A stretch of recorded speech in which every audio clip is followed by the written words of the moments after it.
Olá, saudações a todos, sejam todos bem-vindos ao meu canal Dr. Robson Cita aqui no YouTube, e no vídeo de hoje eu vou falar para vocês sobre a terapia manual e as suas evidências científicas. Então, o que os estudos científicos nos mostram? Quais as evidências que nós temos da eficácia da terapia manual no tratamento dos nossos pacientes?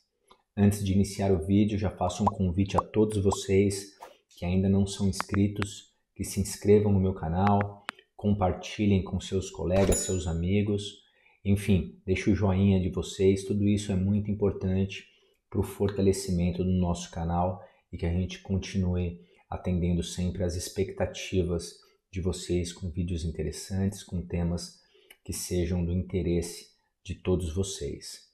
Bem, a terapia manual, como já é conhecido, ela tem uma importante parcela no tratamento dos nossos pacientes, principalmente no que diz ao quadro sintomatológico desse paciente, ou seja, principalmente no tratamento dos sinais e sintomas. A terapia manual, ela gera um efeito neurofisiológico após o seu estímulo mecânico, no qual esses mecanoceptores eles levam através de vias aferentes até o sistema nervoso central na região periaquedutal, onde, gerando esse estímulo por vias não opioides, nós temos uma resposta analgésica para esse paciente. Porém, os estudos mostram que não necessariamente esses efeitos fisiológicos eles ocorrem naquele nível que nós realizamos a manipulação, o tratamento do paciente. Então vamos supor, eu tenho um paciente com uma lesão, uma queixa de dor lombar aguda e eu manipulo a região torácica desse meu paciente. Ou seja, os efeitos neurofisiológicos eles não precisam ser aplicados exatamente na região alvo da queixa do meu paciente, mas também eu posso aplicar essa técnica à distância. E os efeitos, eles tendem a ser equivalentes. Então, os estudos mostram que nós temos as diversas teorias dentro da terapia manual, então as lesões osteopáticas, as lesões somáticas, ilíaco anterioridade, posterioridade. Então os estudos nos mostram que, na verdade, não só esse estímulo de correção, não é esse estímulo de correção que gera um efeito analgésico, neurofisiológico para esse paciente com alívio dos sintomas. Não tem um efeito local devido à correção daquela lesão osteopática, aquela correção biomecânica local. E sim, devido a um efeito que tem uma resposta sistêmica através da manipulação também de outros segmentos da minha coluna, que não necessariamente aquele no qual se encontra a queixa do meu paciente. Então, por aí a gente já começa a cair por terra com uma série de modelos teóricos criados dentro de diversas técnicas como osteopatia, onde o paciente apresenta uma ERS esquerda, uma FRS, não necessariamente nós temos todos aqueles efeitos desencadeados em série, naquela cascata que vai levar a uma região de hipomobilidade, vai levar a uma consequência à distância de uma zona de hipermobilidade, gerando sintomas e tudo mais. Ou seja, o importante da terapia manual é que nós, entremos com técnicas que são específicas no intuito de manipular de uma forma adequada ou até se mobilizar uma articulação, porque estudos também mostram que não existem diferenças entre técnicas manipulativas e técnicas de mobilização articular, mas é claro que para quem tem habilidade para a aplicação das técnicas manipulativas, o efeito ele é rápido, a gente perde muito menos tempo dentro de um procedimento de tratamento com o paciente do que as técnicas de mobilização. Porém, os estudos mostram para a gente que nós não temos diferenças nos resultados desses pacientes, ok? Então, eu posso tratar meu paciente tanto com técnicas de mobilização quanto com técnicas manipulativas. Então, nós temos também os pacientes que, enfim, diversas técnicas de diferentes avaliações para as lesões pélvicas, ilíaco em posterioridade, anterioridade, enfim, as lesões sacrais, e o que mostram que realmente os testes provocativos para essa região, eles são muito mais relevantes, reproduzíveis, né?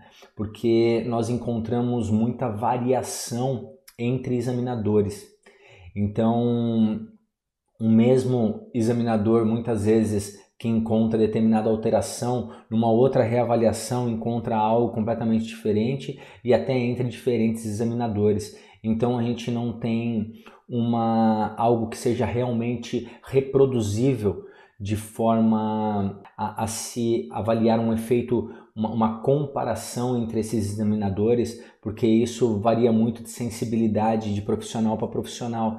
Então, nesse caso, o que nós consideramos realmente é exames e testes que sejam realmente reproduzíveis por diferentes examinadores e que essas respostas elas não exijam essa sensibilidade mais apurada de examinador, onde um enxerga uma coisa, outro não enxerga, ou seja, testes provocativos simples mostram se realmente eu tenho ou não uma disfunção naquela articulação, por exemplo, uma articulação sacroiliaca, e se eu tiver, eu posso entrar com técnicas manipulativas ou técnicas de mobilização que tratem aquela região e por si só, então, gerem os efeitos que nós esperamos com a terapia manual.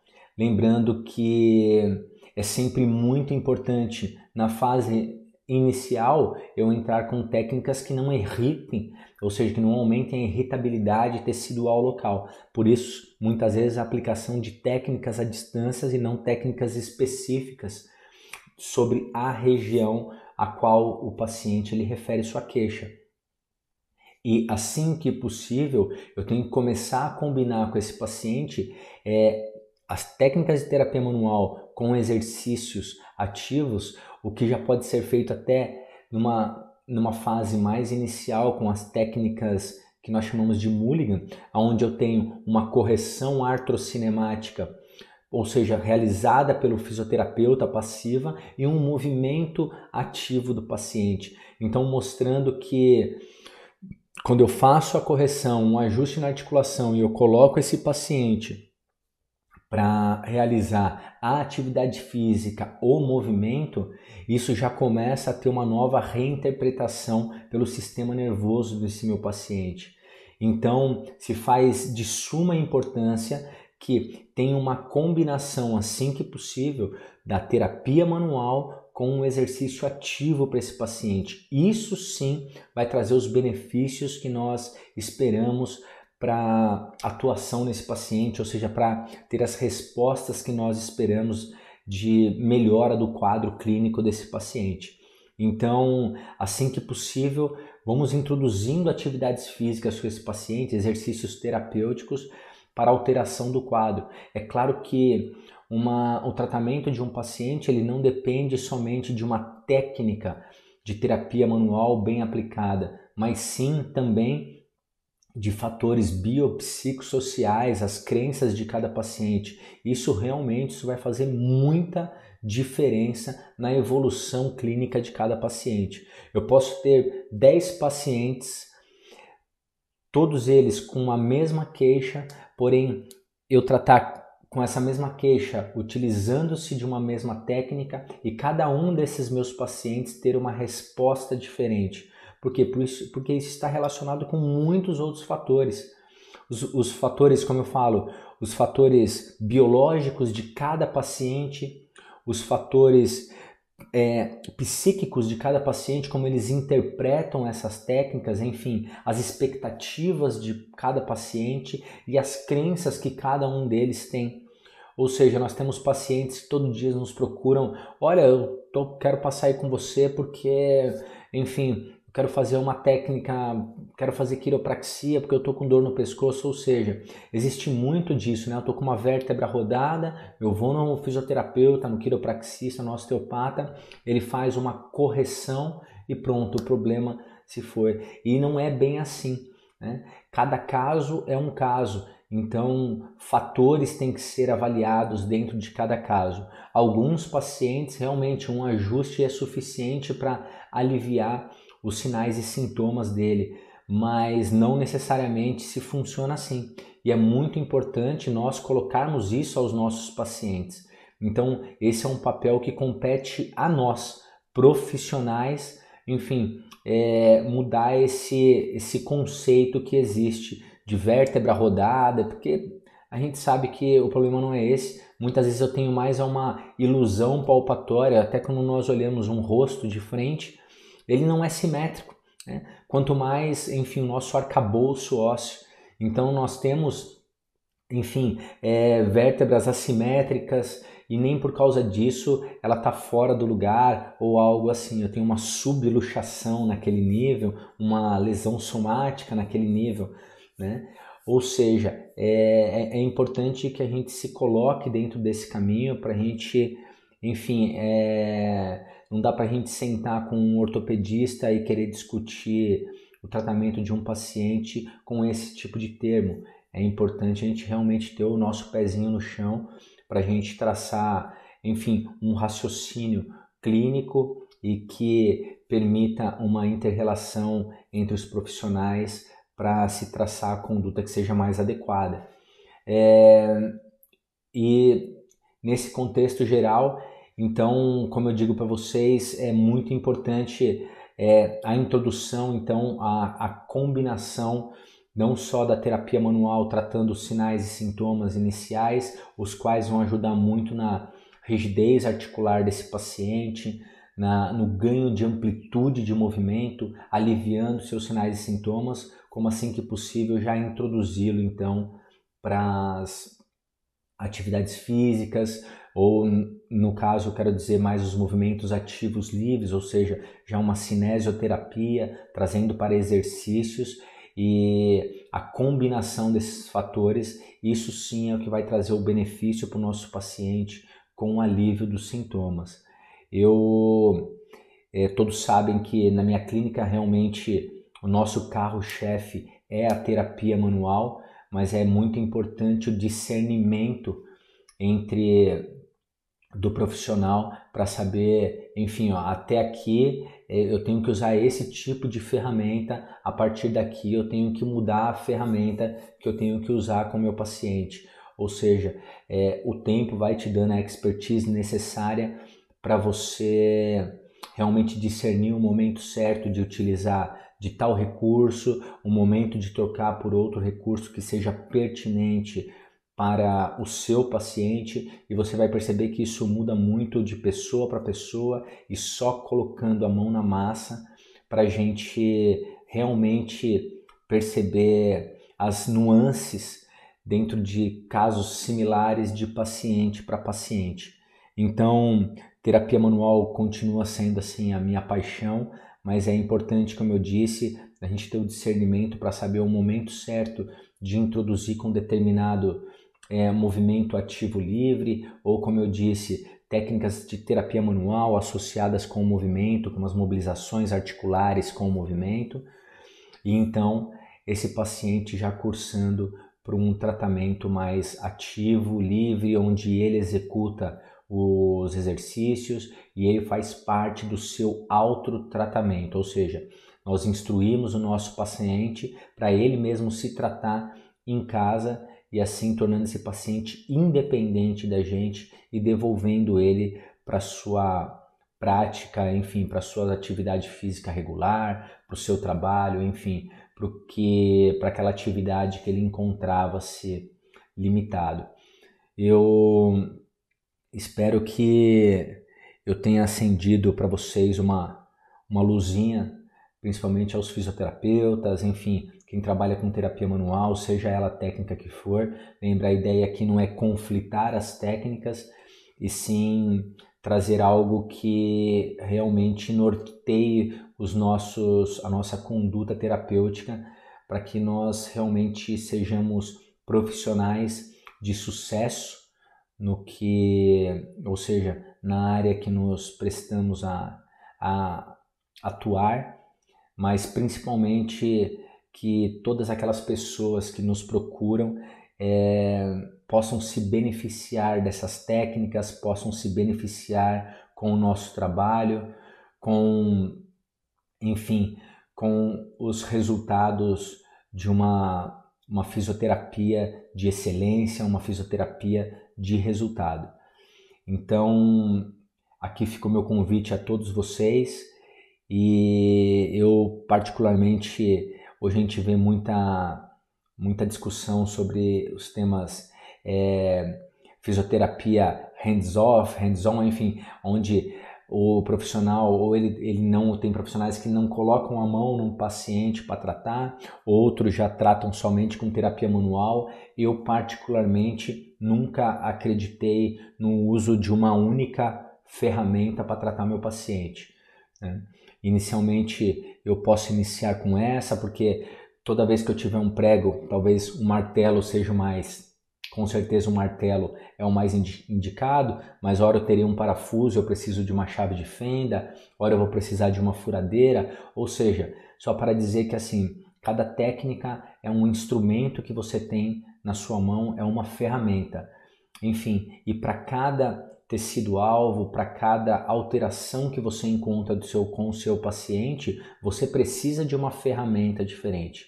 Ou seja, ora eu vou precisar colocar a mão no meu paciente, ora eu vou ter que fazer uma abordagem mais para tecidos moles, ora eu vou ter que fazer uma abordagem maior para articulação.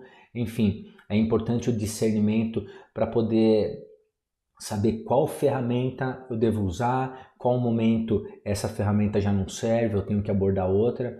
Então é importante que o profissional ele tenha realmente, ao longo da sua trajetória, ao longo da sua carreira, uma experiência grande, atendendo pacientes, estudando, ou seja, tendo uma boa bagagem teórica também para dar suporte para a sua prática, e sempre ancorado nas pesquisas científicas, porque elas norteiam realmente o nosso caminho. Enfim, o que às vezes a gente acredita muito hoje, amanhã pode ser que as pesquisas mostrem para nós que realmente isso não é o melhor caminho.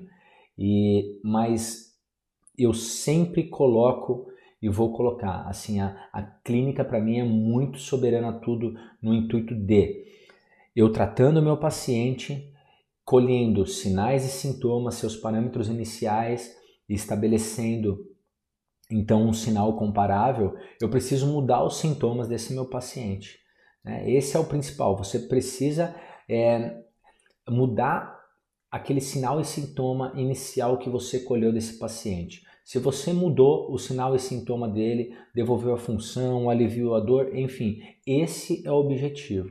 Então isso para mim é o principal, tá? Mas é claro, como eu disse, sempre estar ancorado nas pesquisas, porque elas norteiam os caminhos que nós vamos, enfim, seguir na nossa trajetória, enfim, o que realmente mostra bons resultados científicos, o que não mostram, para a gente também não perder muito tempo e ser mais objetivo nas nossas condutas, e saber que muitas vezes não necessariamente eu preciso abordar um paciente com uma cervicalgia na região cervical, sendo que eu posso abordar uma torácica baixa, uma torácica média, o que pode ter um mesmo efeito similar no alívio dos sintomas do meu paciente, com muito menos desconforto.